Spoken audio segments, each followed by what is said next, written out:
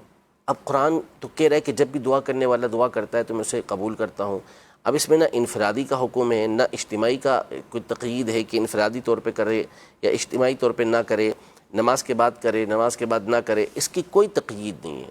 جیسے مثال کے طور پر ابھی ہم بیٹھے ہیں، ہم دعا کر سکتے ہیں، صحیح، ٹھیک ہے، میں دعا کروں آپ آمین کہیں، آپ دعا کریں میں آمین کہوں، یا آپ اپنی تنہا دعا کریں میں تنہا دعا کروں، کوئی اس کو ناجائز نہیں کہے گا۔ تو اول بات تو یہ ہے کہ جب قرآن مجید فرقان حمید نے ارشاد فرما دیا وَقَالَ رَبُّكُمُ ادْعُونِي أَسْتَجِبْ لَكُمْ، کہ تمہارا رب فرماتا ہے کہ مجھ سے مانگو میں تمہاری دعا کو قبول کروں گا، کوئی قید اس کے اندر نہیں ہے، جب چاہے اللہ کی بارگاہ میں دعا کر سکتے ہیں۔ ہاں جہاں شریعت نے منع کر دیا، جیسا آپ کسی ایسی جگہ پر ہیں جو باتھ روم کے مثال کے اندر کو موجود ہے، یا گندگی کی کسی جگہ پر موجود ہے، یا کیفیت ایسی ہے کہ جس میں اس کو اجازت نہیں ملتی، یا نماز کے اندر ہے، قیام کے اندر ہے، ایسے مقامات پر ہے، تو پھر وہ دعا نہیں مانگے گا۔ باقی اس کے علاوہ جہاں شریعت مطہرہ نے منع نہیں کیا وہاں روکنے والا کوئی کون ہوتا ہے؟ اور فرمایا فَإِذَا فَرَغْتَ فَانْصَبْ وَإِلَىٰ رَبِّكَ فَارْغَب، جب آپ فارغ ہو جائیں تو اس کے لیے آپ خوب کوشش کریں اور اپنے رب کی طرف راغب ہو جائیں۔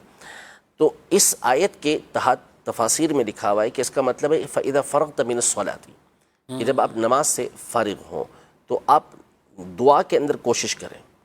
اب نماز عام ہے، چاہے آپ نماز فرض پڑھ رہے ہوں، سنتیں پڑھ رہے ہوں، نوافل پڑھ رہے ہوں، آپ نماز جنازہ ادا کر رہے ہوں، ان تمام کے بعد آپ کو دعا کی اجازت دی گئی۔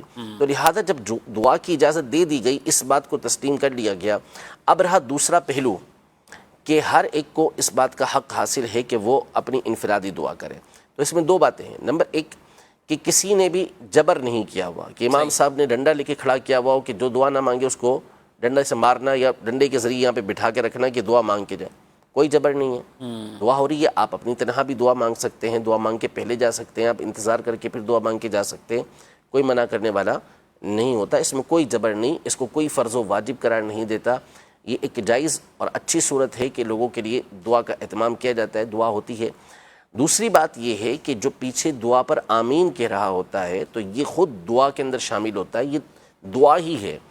حضرت موسیٰ علیہ السلام، حضرت ہارون علیہ السلام کے حوالے سے اللہ پاک نے سورہ یونس میں یہ ارشاد فرمایا کہ قد اجیبت دعوتکما، کہ تم دونوں کی دعا کو قبول کر لیا گیا۔ حالانکہ پیچھے جو تذکرہ ہے وہ صرف موسیٰ علیہ السلام کا ہے کہ وہ اللہ کی بارگاہ میں دعا کر رہے ہیں۔ تو اس کی تفسیر میں علماء نے یہی ارشاد فرمایا کہ یہاں پر حضرت ہارون علیہ السلام آمین کہہ رہے تھے تو آمین کہنے والا اس دعا کے اندر شریک ہوتا ہے، گویا کہ وہ خود اس بات کی دعا کر رہا ہوتا ہے۔ تو اس لیے اگر پیچھے وہ آمین کہہ رہے ہیں تو وہ اسی طور پر دعا کے اندر شامل ہو جاتے ہیں۔ پھر تیسرا یہ کہ جو اجتماعی طور پر دعا ہوتی ہے اس کی قبولیت کے زیادہ امکان ہوتے ہیں، زیادہ یہ قبول ہوتی ہے کہ بعض اوقات ایسے نیک افراد اجتماع کے اندر موجود ہوتے ہیں کہ جس کی وجہ سے دعا جلدی قبول ہوتی ہے، اور اسی طرح جب دو افراد مل کے اللہ کی بارگاہ میں دعا کر رہے ہیں تو اس کا انشاءاللہ قبول ہونے کا زیادہ امکان ہو جاتا ہے۔ تو اس لیے یہ خواہ مخواہ کے وسوسے ہیں کہ جی دوسروں کو بھی دعا کرنی تو بالکل کریں، کون منع کرتا ہے، بالکل دعا کریں، آپ کو کوئی منع نہیں کرے گا۔ ہاں اور ہم یہ بھی کوئی امام صاحب نہیں اعلان کرتے کہ جو دعا میری ہی تھی اور جتنی تھی ہو گئی اب سب نکل جاؤ، ایسا بھی نہیں۔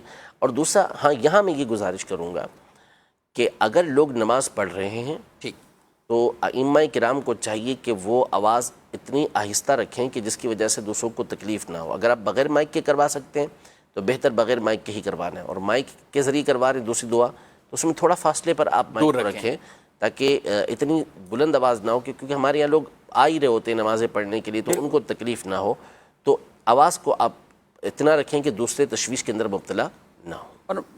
اور ماشاءاللہ اس چیز کا بھی خیال رکھا جاتا ہے، اہتمام رکھتے ہیں ہمارے علماء اور ائمہ کرام۔ نہیں رکھتے جن جگہ اگر نہیں ہوتا تو آپ بالکل آپ ان سے کہیں، اور یا دارالتاج سنت سے وہ خود رابطہ کر لیں، یا کسی طرح بھی کوئی بات تو ہو سکتی ہے، لیکن ایسا نہیں ہوتا کہ اس کا اہتمام باقاعدہ نہیں کیا جاتا۔ جب سمجھاتے ہیں تو کئی جگہوں پر توجہ نہیں ہوتی تو وہ بھی توجہ اس طرف چلی جاتی ہے، لیکن اصل جو مقصود ہے کہ دعا مانگنے کو ہی منع کر دیں اور اس کو معذ اللہ بدعت سے اور بدعت سیاح عمومی طور پر جو اس طرح مطلقاً بیان کیا جاتا ہے تو وہ بدعت سیاح بری بدعت کہہ کر اس کو وہ رد کیا جاتا ہے کہ یعنی یہ کام ہی نہیں ہے، اس کا کوئی فائدہ ہی نہیں ہے، ثواب بھی نہیں ہے، اور یہ کوئی عبادت والا عمل ہی نہیں ہے.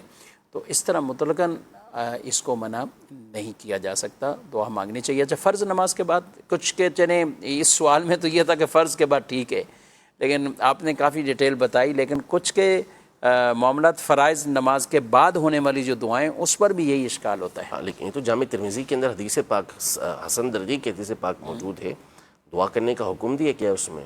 یہ پاک صلی اللہ علیہ وسلم سے دعا کرنا ثابت ہے نماز کے بعد.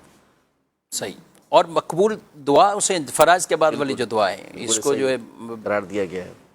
ٹھیک. اس پر پورا ایک رسالہ ہے علامہ ہاشم ٹھٹوی صاحب رحمۃ اللہ تعالی علیہ کا، التحفۃ المرغوبہ کے نام سے. یہ پرانے بزرگ ہیں، سندھ کے پرانے عالم گزرے ہیں، تو انہوں نے پورا ایک رسالہ اس موضوع پہ تحریر کیا ہے کہ جس میں ادلہ قائم کیے ہیں کہ فرض نماز کے بعد دعا کرنا یہ احادیث طیبہ سے ثابت ہے. ماشاء اللہ. اچھا، اگلا سوال یہ ہے کہ موبائل یا لیپ ٹاپ پہ قرآن پاک پڑھنا کیسا ہے؟ بس اتنا لکھا ہے، شاید مراد وضو بے وضو اس طور پر بھی لوگ پوچھتے ہیں. ایک تو چلیں پڑھنا کیسا ہے، اور اس میں کیا وضو کی حاجت ہے؟ دیکھیے، پڑھنا تو کوئی بھی ہے، اگر کسی پہ غسل فرض نہیں ہے تو موبائل کے ذریعے ہو یا کسی اور ذریعے سے ہو، پڑھنا تو جائز ہوتا ہے، اسے پڑھنے میں کوئی حرج نہیں ہوتا. اصل جو قرآن پاک کو چھونا یعنی ٹچ کرنا ہے اس کے مسائل ہوتے ہیں، تو وہ بے وضو کوئی شخص ٹچ نہیں کر سکتا. تو اگر کوئی موبائل پر لیپ ٹاپ پر قرآن مجید فرقان حمید کو پڑھ رہا ہے تو پڑھنے میں تو کوئی حرج نہیں ہے. اب بہتر یہ کہ جو مصحف ہمارے یہاں رائج ہے اسی میں اس کو پڑھا جائے. اور اگر قرآن پاک کو موبائل میں یا لیپ ٹاپ پہ وہ پڑھتا ہے تو بس اس میں اتنا اختلاف ہے علماء کا کہ جو اسکرین پر شو ہو رہا ہوتا ہے کہ یہ قرآن ہے یا نہیں ہے. ٹھیک. یہ صرف ریز ہیں یا جو ہے وہ باقاعدہ قرآن کہلائے گا یہ لکھا ہوا، یعنی اصل مصحف شریف جسے کہتے ہیں، ورق کہتے ہیں، جی وہ اس میں اختلاف واقع ہوا ہے. تو اس لیے اس میں بہتر یہی ہے کہ جب آپ کے اسکرین کے اوپر قرآن مجید فرقان حمید شو ہو رہا ہو تو اس کو ٹچ کرنے سے بغیر وضو کے احتیاط کریں. ٹھیک. لیکن اگر کوئی ٹچ کرتا ہے تو علماء کی ایک تعداد ہے وہ اس کو جائز قرار دیتی ہے. تو آپ بہرحال بے وضو ہیں تو بہتر تو ہر صورت میں یہی ہے کہ باوضو ہی قرآن پڑھا جائے، اور یہی قرآن کے آداب میں سے. لیکن اگر کوئی بے وضو پڑھتا ہے تو اس کو کوئی گناہ گار نہیں کیا جائے گا. ہاں، مصحف آپ کے سامنے ہیں، قرآن آپ کے سامنے ہیں تو اس کو چھو نہیں سکتے. اسکرین کا معاملہ ہے تو اسکرین کو چھونے میں علماء کا اختلاف ضرور ہے، لیکن اگر کوئی اسے چھوتا ہے تو وہ گناہ گار قرار نہیں پائے گا. اچھا، لیپ ٹاپ اور موبائل ٹیبلٹ اس میں بھی فرق ہوگا؟ اب یہ ٹیبلٹ ہے تو اس میں ٹچ بھی کر رہے ہیں، لیپ ٹاپ میں تو ہمارے ہاتھ میں کی بورڈ ہوتا ہے تو اس میں تو ظاہر ہے کہ فرق نہیں ہے. کمپیوٹر میں مسئلہ ہی نہیں ہے. کمپیوٹر میں بھی یہ والا ٹچ کرنے کا مسئلہ بھی نہیں آ رہا، وہ جو اختلاف ہے وہ بھی نہیں ہے اس میں. جی بالکل ایسا ہی. ٹھیک ہے، مزید سوال. مفتی صاحب سے میرا سوال یہ ہے، حج اور عمرے کے لیے احرام الگ الگ لینے ہوں گے یا ایک ہی احرام سے حج عمرہ ہو سکتا ہے؟ شرعی رہنمائی فرما دیجیے. جی، حج عمرے کے سوالات بھی ہیں، اور میں ناظرین کو بتاتا چلوں کہ آج رات کو باقاعدہ مفتی علی اصغر صاحب دامت برکاتہ العالیہ احکام حج سے متعلق وہ پروگرام کر رہے ہیں. 9:45 بجے یہ پروگرام پدری چینل کی اسکرین پر آپ براہ راست ملاحظہ فرمائیں گے، اور اس میں باقاعدہ جو بالخصوص جن کے حاجی صاحبان جا چکے ہیں یا جو تیاریوں میں ہیں ان کو کئی ایسے سوالات درپیش ہوتے ہیں، اور وہ آپ اس پروگرام میں بھی شرکت کر سکتے ہیں، یعنی آپ اسکرین پر رہ کر اور اپنے سوالات بھی پوچھ سکتے ہیں. مفتی صاحب کیا کہیں گے، حج عمرے کے لیے الگ الگ احرام لیں یا ایک ہی سے ہو جائے گا؟ الگ الگ احرام کوئی ضروری نہیں ہے. عمرے کا جو احرام ہے وہ آپ حج کے احرام میں حج کے احرام کے طور پہ بھی باندھ سکتے ہیں، اس میں کوئی مسئلہ نہیں ہے. البتہ یہاں یہ ہے کہ جو آپ چادریں باندھیں گے احرام کی، اگرچہ وہ پرانی ہوں وہ پسندیدہ ہیں، اس میں کوئی حرج نہیں. معمولی میلی ہو چکی ہیں تو اس میں کوئی حرج نہیں. البتہ اگر وہ اتنی زیادہ میلی ہو چکی ہیں کہ جس کی وجہ سے آپ کو خود یا دوسروں کو سے گھنا ہے، ٹھیک، بعض اوقات ایسی چادر ہو جاتی ہیں، کیچڑ لگ جاتا ہے، مختلف چیزیں لگ جاتی ہیں، تو اب وہ الجھن ہوتی ہے بندے کو، تو پھر ایسی چادروں کو چینج کر لیں. ورنہ بہرحال اسلام نفاست کو پسند کرتا ہے، نظافت کو پسند کرتا ہے، صفائی ستھرائی کو پسند کرتا ہے. لیکن جب حج کا معاملہ آتا ہے تو حج کے معاملے میں اللہ پاک اپنے ان بندوں کے اوپر فخر فرماتا ہے اور فرماتا ہے کہ میرے بندے ہیں جو دور دور سے پراگندہ بال اس حال میں میری بارگاہ کے اندر حاضر ہوئے ہوئے، یعنی میلے کچیلے ہیں اور ان کے بال بکھرے ہوئے ہیں، اس حال میں میری بارگاہ کے اندر حاضر ہوئے ہیں۔ تو ایسی کنڈیشن جو ہوتی ہے، یعنی اگر ایسی حالت میں بندہ کسی کے اور کے سامنے جاتا ہے تو سامنے والے کو رحم آتا ہے اور وہ اس کے اوپر ترس کھاتا ہے، اس کی مدد کرتا ہے۔ اب بندہ جب اس حال میں رب العزت جل وعلا کی بارگاہ میں حاضر ہوتا ہے، اللہ پاک کی بارگاہ میں حاضر ہوتا ہے اور اس سے دعا کرتا ہے، تو یہ ایسی کیفیت اور ایسی بندے کی حالت ہے کہ جو اللہ تبارک و تعالیٰ کی رحمت کو اور ابھارے گی اور ہم پر وہ اللہ پاک کی خصوصی رحمتیں ہوں گی۔ تو اس لیے اس کنڈیشن میں ہونا یہ زیادہ اچھا ہے، لیکن وہی بات ہے کہ ایسا نہ ہو کہ ایسی میلی کچیلی ہو جائے کہ جس کی وجہ سے لوگ گھن کھائیں یا آپ کو خود پریشانی ہونے لگے، تو ایسا نہ ہو۔ باقی اگر معمولی نارمل مٹی ہے، میلی ہوتی ہے، وہ ایک الگ بات حرج ہے، نہیں ہے۔ ٹھیک ہے۔ اچھا اگر اس طرح کے احرام تو کیا دھو لینا بہتر ہے؟ اچھا احرام کی حالت میں جب 5 دن یا جیسے ہی مینا میں جانا ہے اور اس کے بعد جب تک آگے رمی، قربانی اور دیگر یہ چیزیں حلق نہیں ہوتا تو احرام میں ہی رہیں گے، تو اس دوران کیا چادریں تبدیل کی جا سکتی؟ بالکل کی جا سکتی ہیں، کوئی حرج نہیں ہے اس کے اندر، چادریں تبدیل بھی کی جا سکتی ہیں اور احتیاطاً بندے کو لے لینا چاہیے ساتھ۔ صحیح۔ اور یہ انشاءاللہ جب حج نشست ہوئی ہوگی تو اس میں بھی بیان کیا گیا ہوگا، آج کے جو سلسلہ آپ بتا رہے ہیں وہ تو یہ ہمیشہ ٹریننگ میں بتایا جاتا ہے کہ چادریں احتیاطاً ایک آدھی اپنے پاس رکھ لینی چاہیے کہ بعض اوقات کی ضرورت پڑ جاتی ہے وہاں پر، تو اس کو چینج کر سکیں، تبدیل کر سکیں۔ یعنی لوگ یہ سمجھتے کہ یہ احرام یہ چینج کرنا یا اس کو اتار لینا یہ احرام اتر گیا، تو نہیں، تبدیل کرنے سے تو نہیں احرام اترے گا؟ احرام بنیادی اعتبار سے نام ہے نیت کرنے کا، کہ آپ حج یا عمرے کی جو نیت کر رہے ہیں اس کا نام ہے، اور اس کے ساتھ تلبیہ پڑھنے کا۔ صحیح۔ تلبیہ پڑھیں، اس کے ساتھ کوئی بھی ذکر اللہ کریں، تلبیہ پڑھنا سنت مبارکہ، تو دونوں کو ایک ساتھ نیت کی اور ساتھ میں آپ نے تلبیہ پڑھ لیا تو آپ احرام والے ہو گئے۔ اب چونکہ احرام کی حالت میں سلے ہوئے کپڑے نہیں پہن سکتے، صحیح۔ یہ چادریں پہننا ہوتی ہیں، تو ان چادروں کو مجازی اعتبار سے ہم کہہ دیتے ہیں یہ احرام ہے، ورنہ حقیقتاً جو احرام آپ کا ہے وہ تو نیت اور وہ نیت اور سب تلبیہ ہے۔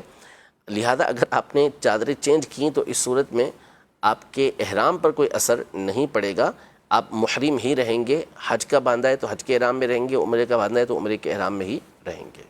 جی مزید کچھ ویڈیو سوالات ہیں؟ میرا نام عبد الرحمن کمال سلطانی۔ مفتی صاحب کی بارگاہ میں میرا ایک سوال ہے، کوئی شخص مکہ جائے اور مدینہ منورہ نہیں جائے، ایسے شخص کے بارے میں کیا حکم ہے؟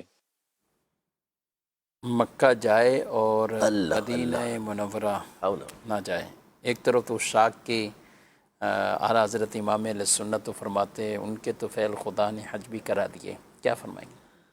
من حج ولم یزرنی فقط جفانی، اللہ، کہ جس نے حج کیا اور میری زیارت نہیں کی تو اس نے جفا کی۔ علامہ عبدالحی لکھنوی صاحب رحمۃ اللہ تعالی علیہ نے اس موضوع پر مستقلاً 3 رسالے لکھے۔ آپ کے زمانے میں ایسا ہی ایک معاملہ پیش آیا، ایک شخص نے اس طرح حج کر کے زیارت مدینہ منورہ نہیں کی تو اس کے اوپر انہوں نے تفصیل کے ساتھ گفتگو 3 رسالے باقاعدہ رسالے اس پہ لکھے اس تحریر موضوع پر، سبحان اور بتایا کہ یہ کتنی بڑی محرومی کی بات ہے۔ اسی طرح اعلیٰ حضرت امام علیہ سنت رحمۃ اللہ تعالی نے فتاوی رضویہ کی 10ویں جلد میں بڑی تفصیل کے ساتھ اس موضوع پر گفتگو کی ہے۔ تو یہ بہت بڑی محرومی کی بات ہے، اور اللہ تبارک و تعالی سے پناہ مانگنی چاہیے کہ رب العزت جل وعلا نے آپ کو یہ سعادت کیوں نہیں دی، یہ توفیق آپ کو کیوں نہیں ملی۔ تو اگر کوئی عذر ہو گیا، کوئی مجبوری ہو گئی، مثال کے طور پہ کسی نے حج کیا اور اطلاع آئی کہ وطن میں کسی قریبی عزیز کا انتقال ہو گیا ہے، اب تو وہ بھاگم بھاگ پہنچا وطن کے اندر، تو اس کی مجبوری ہو گئی، لیکن ظاہر ہے کہ جس کے پاس وقت ہے اور کوئی اس کا عذر نہیں ہے، ایسی کوئی مجبوری نہیں ہے، تو اب وہ مدینہ منورہ نہیں جاتا، تو حج کا فرض اگرچہ اس کا اتر گیا، لیکن اگر آپ دوسرے الفاظ میں پوچھیں تو گویا کہ اس کا حج جو ہے وہ روحانیت کے اعتبار سے بالکل خالی رہا، انقص ترین اس کا یہ حج رہا کہ وہ نبی پاک صلی اللہ تعالیٰ علیہ وآلہ وسلم کی بارگاہ میں حاضر نہیں ہو سکا۔ حدیث کے بہت بڑے امام یحییٰ بن معین رحمۃ اللہ تعالیٰ علیہ، زبردست ناقد، زبردست محدث گزرے ہیں، ہر سال حج کرتے اور ہر سال نبی پاک صلی اللہ علیہ وسلم کے روضہ اقدس پر حاضر ہوتے، ان کا معمول تھا، اور یہ امام بخاری رحمۃ اللہ تعالیٰ کے استاد ہیں، اور اسماء الرجال میں بہت بڑا ان کا نام ہے۔ آخری سال جب یہ عمرہ حج کرنے کے لیے آئے، مدینہ منورہ پہنچے، تو حاضری دے کر واپس جانے لگے تو راستے میں ان کو خواب دکھایا گیا، بتایا گیا کہ آپ مدینہ منورہ واپس آئیں۔ یہ مدینہ منورہ واپس آئے، بیمار ہو گئے اور وہیں پھر ان کا وصال ہو گیا۔ اللہ، اور یہ وہ خوش بخت تھے کہ جن کو اللہ تبارک و تعالی نے یہ سعادت دی کہ نبی پاک صلی اللہ تعالیٰ علیہ وآلہ وسلم کو جن مبارک لکڑیوں پر غسل دیا گیا تھا، ان کو انہی لکڑیوں کے اوپر غسل دیا گیا، اللہ اکبر، اور جس پر نبی پاک صلی اللہ علیہ وسلم کی مبارک میت شریف رکھی گئی تھی اسی پر ان کا جنازہ اٹھایا گیا۔ اور یہ آخری فرد تھے جن کے لیے یہ لکڑیاں استعمال ہوئیں، مبارک لکڑیاں استعمال ہوئیں۔ تو اب یہ ان کا طریقہ کار تھا۔ امام بخاری رحمۃ اللہ تعالیٰ علیہ نے اپنی کتاب تاریخ الکبیر مدینہ منورہ میں سنہری جالیوں کے پاس، یعنی نبی پاک صلی اللہ علیہ وسلم کے روضے کے پاس بیٹھ کے لکھی۔ بخاری شریف کے جو ابواب آپ نے لکھے اور پھر اس کے بعد اس کو منتقل کیا تو وہ بھی ریاض الجنہ میں بیٹھ کے آپ نے اس کو منتقل کیا۔ تو ہمارے اسلاف تو نبی پاک صلی اللہ تعالیٰ علیہ وآلہ وسلم کے روضہ اقدس کی طرف اس طرح بھاگے بھاگے جاتے تھے، اور خود نبی پاک صلی اللہ علیہ وسلم کو مدینہ منورہ سے کتنی الفت و محبت تھی کہ مکہ مکرمہ آپ کو محبوب ترین جگہ تھی، لیکن مدینہ کی محبت کے لیے آپ نے اللہ پاک کی بارگاہ میں دعا کی کہ مکے سے زیادہ محبوب بنا دے۔ تو پھر نتیجہ کیا نکلا کہ نبی پاک صلی اللہ تعالیٰ علیہ وآلہ وسلم جب حج کے لیے تشریف لے کر آئے تو آپ نے حج ادا کیا، 3 دن کی رمی کر لی، آپ نے 13ویں کی رمی بھی فرمائی، اور اس کے فوری بعد نبی پاک صلی اللہ علیہ وسلم مدینہ منورہ چلے، سبحان اللہ، یعنی 25 ذی الحجہ کو، 25 ذی قعدہ کو نبی پاک صلی اللہ علیہ وسلم مدینہ منورہ سے سفر اختیار کیا، اور پھر آپ مکہ مکرمہ پہنچے اور وہاں سے پھر 13 کو یہاں سے واپس تشریف، یعنی اسی لیے ایک حج اور 4 عمریں۔ جی، حج فرض ہونے کے بعد ایک حج ادا فرمایا نبی پاک صلی اللہ علیہ وسلم نے۔ اور پھر نبی پاک صلی اللہ علیہ وسلم صلی اللہ علیہ وآلہ وسلم، صحیح حدیث ہیں، بخاری مسلم کے حدیثیں موجود ہیں کہ مدینہ منورہ کو دیکھتے تو آپ صلی اللہ تعالیٰ علیہ وآلہ وسلم اپنی سواری کو تیز کر دیا کرتے تھے، جانور ہوتا تو اس کو ایڑ لگاتے تاکہ جلدی مدینہ منورہ پہنچ جائے۔ اس میں حباً کے الفاظ ہیں کہ مدینہ منورہ کی محبت کی وجہ سے ایسا کرتے تھے۔ اور قاضی ضیاء المکی رحمۃ اللہ تعالیٰ علیہ نے البحر العمیق میں ایک روایت نقل کی کہ نبی پاک صلی اللہ تعالیٰ علیہ وسلم جیسے جیسے مدینہ منورہ کے قریب ہوتے جاتے آپ کے چہرہ مبارکہ پر روشنی اور خوشی کے آثار بڑھتے ہی چلے جاتے تھے۔ سبحان اللہ۔ تو اب یہ نبی پاک صلی اللہ علیہ وسلم کا طریقہ کار ہے، یہ صحابہ کرام علیہم رضوان کا ذوق و شوق ہے۔ اور نعوذ باللہ کوئی شخص مکہ مکرمہ جائے، حج ادا کرے اور استطاعت کے باوجود بغیر کسی عذر کے وہ مدینہ منورہ نہ جائے، الامان والحفیظ، اللہ تبارک و تعالیٰ سے پناہ مانگنی چاہیے۔ اور شفاعت سے بھی محرومی والی بات ہے، یعنی اور جو جائیں ایک طرف تو شاک یہ تمنا رکھتے ہیں کہ یہاں جان ہی نکل جائے اور ہم یہاں قربان ہو جائیں، اور یہ گویا کہ اسی شہر میں پہنچ گئے جو شفاعت نگر ہے، اور پھر روضہ اقدس کی زیارت، قبر مبارک کی زیارت، اس پہ شفاعت کی بشارت، یہ کتنی بڑی محرومی ہے یعنی اس طور پر۔ اصل میں یہ اب دل اچھا، کئی پھر بے باکی کے ساتھ اس کو یوں اٹیچ کرنا کہ یہ کوئی حج کا رکن تھوڑی ہے، یا اس طور پر اس پہ کیا کہیں گے آپ؟ حج کا رکن مدینے میں کیوں نہیں رکھا گیا؟ حج کا رکن اسی لیے آپ کی رحمت کی وجہ سے نہیں رکھا گیا۔ مسئلہ یہ ہے کہ اب یہ حج کا رکن نہیں ہے تو جانا ضروری نہیں ہے، تو بار بار عمرے کرنا اور بار بار حج پہ جانا بھی ضروری نہیں ہے۔ لوگ تو جاتے ہیں، حج بھی ادا کرتے ہیں، عمرے بھی ادا کرتے ہیں، تو دنیا میں کیا صرف آپ وہی کام کرتے ہیں جو آپ پر لازم ہو؟ اور حج کا رکن ہوتا تو پھر تو ہر کوئی یہ کہتا ہے نا ہم وہ رکن ادا کرنے جا رہے ہیں، اگر احرام میں ایک محبت والی بات ہو جاتی کہ اب وہاں پہ جو جاتا وہ اس مقصد سے جاتا، ہاں رکن کے طور پر، ابھی جو جانے کا حکم دیا گیا وہ مقصد واحد، سبحان اللہ کے لیے دیا گیا۔ سبحان اللہ۔ ابن عمر رضی اللہ تعالی عنہما مکہ مکرمہ آتے، کعبۃ اللہ المشرفہ میں داخل ہوتے اور نماز مخصوص جگہ پر ادا کرتے کہ نبی پاک صلی اللہ علیہ وسلم کعبہ مکرمہ میں داخل ہوئے، جب باہر تشریف لے کر آئے تو حضرت بلال رضی اللہ تعالی عنہ دروازے پہ کھڑے ہوئے تھے۔ حضرت ابن عمر رضی اللہ تعالی عنہما نے پوچھا کہ نبی پاک صلی اللہ علیہ وسلم نے کہاں نماز پڑھی؟ انہوں نے کہا نماز پڑھی۔ کہاں پڑھی؟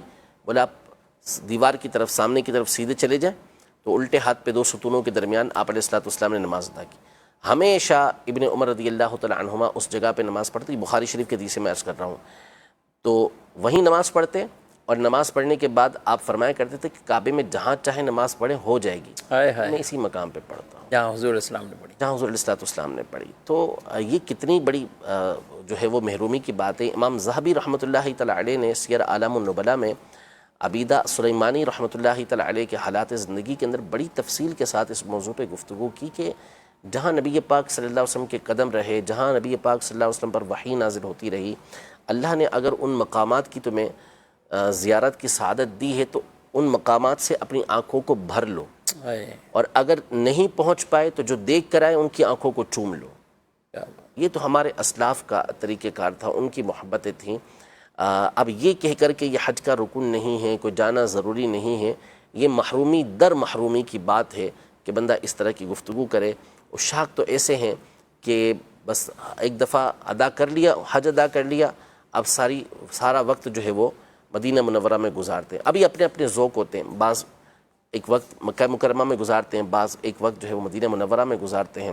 امام مالک رحمۃ اللہ تعالی علیہ مدینہ منورہ سے باہر ہی نہیں جاتے تھے، اور آج بھی ایک بڑی تعداد ہے مدینہ منورہ کے اندر ایسے افراد ہیں کہ جو مدینہ منورہ سے باہر جاتے ہی نہیں ہیں، کہ ہم نے مرنا بھی مدینہ منورہ کے اندر ہی ہے۔ اللہ پاک ان کا صدقہ ہمیں نصیب فرمائے۔ اور یہ تو حدیث پاک میں جس سے ہو سکے تو مدینہ میں مر جائیں، جی۔ نبی پاک علیہ السلام اس کی شفاعت فرمائیں گے۔ اللہ بار بار یہ حاضریاں عطا فرمائیں۔ مزید سوال۔ رئیس احمد لاہور سے بول رہا ہوں میں۔ گزارش یہ تھی کہ درود شریف جو ہے کیا کہ 1000 مرتبہ پڑھو تو اس کا اجر بہت زیادہ ہے۔ صلی اللہ علیہ محمد، کیا اتنا ہی ورد کرنا پڑھ لیں تو کافی ہے؟ ٹھیک ہے، صلی اللہ علیہ محمد درود پاک ہے۔ درود پاک تو مکمل ہے، لیکن بہتر یہ ہے کہ اس میں نبی پاک صلی اللہ علیہ وسلم کی آل پر بھی درود پاک شامل کیا جائے، صلی اللہ علیہ محمد و آلہ، یہ پڑھ لے تو زیادہ بہتر ہے۔ اور اس کے ساتھ بہتر یہ کہ نبی پاک صلی اللہ علیہ وسلم کے صحابہ کا ذکر بھی شامل کر لے، صلی اللہ علیہ محمد و آلہ و اصحابہ اجمعین، اتنا پڑھ لے۔ ورنہ اگر کوئی صلی اللہ علیہ محمد بھی پڑھے گا تو درود پاک تو بہرحال شامل ہو جائے گا، لیکن چونکہ آل پر بھی درود پاک پڑھنا چاہیے تو اسے ترک نہیں کرنا چاہیے۔ اچھا، اس میں جیسے اس میں گرامی نامی لیا گیا محمد صلی اللہ علیہ وسلم، تو صلی اللہ علیہ وسلم یہ بھی اس طور پر مکمل؟ ہاں نہیں، صلی اللہ علیہ وسلم بھی پورا درود پاک ہے، جو اس طرح پڑھے گا وہ بھی کافی ہو جائے گا، درود پاک کی فضیلت اسے حاصل ہو جائے گی۔ ٹھیک ہے، 1000 دفعہ پڑھنے کے معمول اگر کوئی بناتا ہے جو کہ کثرت والی تعداد میں بھی آتا ہے تو مشورہ کیا دیں گے؟ مختلف سیکھوں سے پڑھتے رہیں یا کیا مشورہ دے گا؟ اس میں ہمیشہ کے لیے بہتر تو یہی ہوتا ہے کہ صیغے مختلف ہوں، اس میں یہ ہوتا ہے کہ بندے کی توجہ برقرار رہتی ہے۔ صحیح۔ ورنہ مسلسل ایک ہی صیغہ اگر پڑھتا رہتا ہے تو پھر بعض اوقات توجہ بندی کی نہیں رہتی، بس اس کی زبان سے وہ جاری ہو رہا ہوتا ہے لیکن توجہ اس کی طرف نہیں ہوتی۔ اسی طرح قرات کا مسئلہ ہے کہ قرات بھی نماز میں بدل بدل کے کرتا رہتا کہ اس کی توجہ اس کی طرف نماز کی طرف رہے۔ لیکن اگر کوئی پڑھتا ہے ایک ہی صیغے کے ساتھ پڑھ رہا ہے تو اس میں کوئی حرج نہیں ہے، پڑھ سکتا ہے، لیکن پڑھے صحیح طریقے سے، توجہ رکھ کر نبی پاک صلی اللہ علیہ وسلم کی بارگاہ میں درود پاک پیش کرے۔ لیکن درود پاک کا یہ خاصہ ہے کہ بے توجہی کے ساتھ بھی اگر کسی نے پڑھا ہے تو درود نبی پاک صلی اللہ علیہ وسلم پر جو پڑھا گیا وہ اللہ کی بارگاہ میں قبول ہوگا۔ جی، مزید سوال۔ محمد جی شان اتاری، عمرے کے لیے سوال ہے کہ بندہ اگر عمرے پہ جائے اور اس کو پتہ نہ ہو اور یہ طائف جائے اور طائف سے احرام کے بغیر آ جائے تو اس میں کیا شرائط ہے؟ جی، وہاں جائے اور طائف زیارت کے لیے جاتا ہے، میقات سے باہر ہے طائف، اب میقات سے باہر جب نکل گئے تو اب حرم کی حدود میں آنے کے لیے احرام کا ہونا شرط ہے۔ تو اب جب ظاہر ہے وہاں سے واپسی مکہ یا حرم آ ہی رہیں، یعنی بعض اوقات وہ جو ہل ہوتا ہے اس میں جاتے ہیں، یعنی ہل بھی اس میں درمیان میں آتا ہے، لیکن اب جو آ رہا ہی مکہ مکرمہ ہے، حرم کے اندر آ رہا ہے وہاں سے میقات سے، تو اس کے اوپر احرام باندھنا لازم ہے۔ اب اگر کوئی بغیر احرام کے اس طرح آ گیا ہے مکہ مکرمہ میں تو اس پر لازم ہے کہ وہ واپس میقات کو جائے گا اور احرام باندھ کے عمرے کی نیت کرے گا۔ ورنہ اگر یہ مکہ مکرمہ میں ایسے ہی آ چکا ہے، حرم کے حدود کے اندر داخل ہو چکا ہے، تو پھر اس صورت میں اس کے اوپر دم لازم ہو جائے گا۔ اب دم ساقط کرنے کا طریقہ کار ہی یہ ہے کہ میقات پر واپس جائے، جیسے السیل الکبیر وہاں پر میقات بنتی ہے اس کی، طائف سے ایک اسپاٹ آتا ہے اس طرح کا کہ آپ وہاں پہ جا سکتے ہیں اور وہاں جا کے آپ جو ہے وہ اپنا احرام باندھ سکتے ہیں۔ تو وہاں جا کے آپ مسجد سیل الکبیر جو ہے وہاں پر احرام باندھیں، اور اگر وہاں نہیں جا سکتے تو کسی اور میقات پہ چلے جائیں، کہیں بھی جا سکتے، کہیں بھی جا سکتے ہیں، جیسے رابق کی جو ہے وہ قریب ہے وہاں سے مکہ مکرمہ سے، تو وہاں آپ جا کے احرام باندھ سکتے ہیں، وہ معلوم کریں گے تو آپ کو پتہ چل جائے گا۔ یعنی جانا میقات پہ، میقات پہ یہ نہیں ہوگا کہ جارانا یا مسجد عائشہ، نہیں، وہاں سے باندھا تو پھر تو احرام اب تو دم لازمی ہو جائے گا، اب تو دم دینا ہی دینا پڑے گا، اب تو وہ ساقط بھی نہیں ہو سکے گا، ختم بھی نہیں ہو ختم بھی نہیں ہو سکے گا اگر وہیں سے باندھ لیا تو۔ ابھی اتنا ہے کہ اگر عمرہ نہیں کیا احرام اندر سے نہیں باندھا کسی مقام سے، حرم کی یعنی میقات کے اندر سے کسی اور جگہ سے نہیں باندھ لیا، تو پھر اس صورت میں تو آپ اتنا کر سکتے ہیں کہ میقات پہ چلے جائیں اور وہاں سے آپ احرام باندھ کے آئیں گے تو جو پچھلا دم آپ پر آیا تھا وہ ختم ہو جائے گا. لیکن اگر وہیں سے آپ نے احرام باندھ کے عمرہ کر لیا تو اب آپ پر دم ساقط نہیں ہوگا، دم ہی دینا پڑے گا. دم ہی دینا پڑے گا. یہ لوگ بعض اوقات اس کو زیارت کے طور پہ کہتے ہیں کہ ہم تو گئے ہی زیارت کے لیے، عمرے کی نیت سے تھوڑی گئے تھے. جی، اب چاہے وہ زیارت کی نیت سے جائے یا کسی اور نیت سے جائے، میقات سے باہر چلا گیا بندہ تو ہر صورت میں اب اس کے اوپر لازم ہوگا کہ وہ احرام باندھ کر ہی اندر آئے گا، اس کے بغیر نہیں آ سکتا وہ. ٹھیک ہے، جب اس کا ارادہ ہی واپسی کا مکہ مکرمہ حرم شریف تو اسے یہی کرنا ہوگا. اچھا، اگر ویسے جیرانہ کے مقام پہ، حدیبیہ کے مقام پہ یا مسجد عائشہ کوئی ویسے زیارت کے لیے جاتا ہے، یا بعض اوقات یہ صورت ہوتی ہے کہ کسی کے ساتھ تو جا رہا ہے لیکن اس کی خود نیت نہیں عمرہ کرنے کی، یا کچھ خواتین ہیں یا کوئی اور ہے تو وہ سب کو نیت کروانے جا رہا ہے، صحیح ہے، تو یہ واپسی آ سکتے ہیں؟ ہاں، اصل میں جو جیرانہ کا مقام ہے یا مسجد عائشہ تنعیم کا مقام ہے وہ تو ویسے کا ویسا ہی حل کے اندر ہی ہے، یعنی حرم سے باہر ہے لیکن حل کے اندر موجود ہے. یعنی میقات اور حرم کے درمیان کی جو جگہ ہوتی ہے اس کو حل بولتے ہیں. اس مقام پر جانے سے عمرہ احرام باندھنا لازم نہیں ہو جاتا کہ اب آپ اندر آئیں گے تو آپ کو احرام باندھنا لازم ہو، نہیں، بلکہ اس مقام سے آپ بغیر احرام کے بھی آ سکتے ہیں. اسی طرح جو حدیبیہ کا مقام ہے تو حدیبیہ کا ایک حصہ یہ حرم کی حدود میں ہے اور ایک حصہ جو ہے وہ حرم کی حدود سے باہر حل کے اندر ہے. تو اب وہ جو مقام ہے کہ جو حرم والا ہے وہاں سے آپ عمرے کا احرام تو نہیں باندھ سکتے، اگر عمرے کا احرام باندھنا ہے تو پھر حل میں جانا پڑے گا. لیکن کسی بھی حدیبیہ کے آپ مقام پر جائیں گے تو وہ ہے میقات کی حدود کے اندر، تو وہاں سے احرام باندھنا یہ لازم نہیں ہوتا، ویسے ہی بغیر عمرے کی نیت کے آ سکتے ہیں. صحیح، یعنی چاہے کچھ لوگوں نے باندھے ہیں کچھ نے نہیں باندھے، بس پوری زیارت کے لیے گئی تو یہ ضروری نہیں ہے کہ آپ مسجد عائشہ یا جیرانہ یا حدیبیہ کے مقام پہ جائیں تو واپسی پہ آپ کو احرام باندھنا نہیں، لازم نہیں ہے، یہ کرنا چاہیں تو کر سکتے ہیں. ہاں، اور کرنا ہوگا تو وہیں سے ہی کرنا ہوگا، یعنی حل کے حدود سے اپنا حرم کے حدود سے باہر نکلنا ہوگا. یعنی عمرہ ادا کرنے کے لیے جو احرام باندھا جاتا ہے وہ میقات اپنا حرم کی حدود سے باہر سے باندھا جاتا ہے، وہ آپ مکہ مکرمہ کے اندر سے عمرے کا احرام نہیں باندھ سکتے، سفر کر کے آپ کو مکہ مکرمہ آنا پڑے گا. دارالتعلیم سنت کی سروس آن ہے حج کے مسائل، الحمدللہ. کیا تجربہ آپ کا رہے؟ یعنی ان دنوں میں بطور خاص ابھی تو ایک مہینہ ہے، ایک مہینے سے بھی زائد ہیں، لیکن اس طور پر کیا کہیں گے آپ؟ یہ دعوت اسلامی کا فیضان ہے کہ اس کثرت کے ساتھ لوگوں کے سوالات ہیں، رجحان ہونا بہت بڑی بات ہے. ورنہ عام طور پہ تو یہ ہے کہ لوگوں کا ظاہر ہے کہ دینی مسائل کی طرف رجحان نہیں ہوتا، پوچھنا نہ پوچھنا ان کے لیے برابر ہوتا ہے، اور لوگ عام طور پہ ایسی چیزوں کی طرف توجہ نہیں دیتے، کہتے ہیں اللہ قبول کر لے گا، بس یہ کافی ان کے لیے کافی ہوتا ہے. لیکن یہ کمال ہے دعوت اسلامی کا کہ بعض مقامات تو ایسے ہوتے ہیں نا کہ جہاں پر وہ ترستے ہیں کہ بھائی کہ کوئی سوال کرے، صحیح، لیکن یہاں تو سوالات کی وہ بھرمار ہوتی ہے کہ جواب دینا جو ہے اتنے سارے افراد کا، ایک نہیں کئی افراد ہم جواب دے رہے ہیں، لیکن پورا کرنا واقعی ایک کمال ہوتا ہے کہ اس کو پورا کیا جائے. تو یہ اس کو کہیں گے کہ حقیقتاً یہ امیر علیہ سنت کا دعوت اسلامی کا فیضان ہے کہ اتنے زیادہ سوالات کا آنا، اور پھر الحمدللہ دارالفتہ اہل سنت کی طرف سے اس کے جوابات بھرپور دینے کی وقت پر کوشش کی جا رہی ہے، اور الحمدللہ کامیابی بھی اس میں ہو رہی ہے. اور آئے دن نئی کچھ سروس کا آغاز بھی ماشاءاللہ ابھی دیکھیں حال میں ہی، اور باقاعدہ دارالفتہ اہل سنت کے فیس بک پیج پر بھی آپ یہ ملاحظہ فرمائیں گے پوسٹ، اور نمبر بھی ہے کہ جس میں باقاعدہ خواتین اسلامی بہنیں وہ اپنے شرعی مسائل وہ اس نمبر پر پوچھ سکتی ہیں. اور ماشاءاللہ یہ ایک بڑی اہم ترین سروس ہے کہ اسلامی بہنوں کے مسائل ہوں اور اسلامی بہنیں ہی سن کر ان کے جوابات بھی وہ دیں. لیکن یہ تحریری طور پر کالز کی سروس نہیں ہے. اور دارالفتہ سنت کا جو آفیشیل نمبر ہے 10 بجے سے لے کر 4 بجے تک آن رہتا ہے، اس پر بات کوئی بھی کر سکتا ہے اور اپنا شرعی مسئلہ بھی پوچھ سکتا ہے. آپ بھی اس دوران اس دارالفتہ سنت کے نمبر پر فون کر کے آپ اپنے شرعی مسائل پوچھ سکتے ہیں. ناظرین کرام، پروگرام کا وقت اپنے اختتام کو پہنچا، آپ سے اجازت چاہتے ہیں. فی امان اللہ. ہادی و رہنما ہمارے علماء، ہو کبھی درپیش جو کوئی مسئلہ، پوچھ لیں حاضر ہو ہم ان کی بارگاہ.